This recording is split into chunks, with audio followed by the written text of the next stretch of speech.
Le mythe de l'engrais transplanteur. Autrefois, on croyait que les engrais riches en phosphore, P, stimulaient l'enracinement suite à une transplantation ou à une division. Les fournisseurs d'engrais ont aussitôt commencé à offrir des engrais extra riches en phosphore pour stimuler l'enracinement, vendant leurs produits sous des noms comme engrais transplanteur, engrais de départ, engrais de démarrage, engrais démarreur, etc. Puisque l'exagération est toujours de mise, ils ont été jusqu'à offrir des engrais 10-52-10, 52% de phosphore.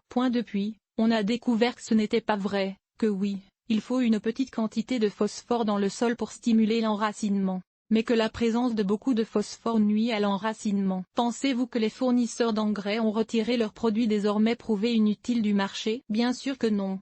Même, ils font de gros efforts pour vous pousser à acheter ces engrais bidons. Sachez que vous aurez plus tendance à tuer des racines avec le 10-52-10 qu'à les stimuler. Aucun engrais n'est nécessaire pour stimuler l'enracinement dans la plupart des sols, mais si vous voulez ajouter du compost ou un engrais assez faible en phosphore, un engrais tout usage de type 4, 5, 3, 2, etc. conviendrait, lors de la plantation, il n'y a pas de problème. Mais jamais du 10-52-10.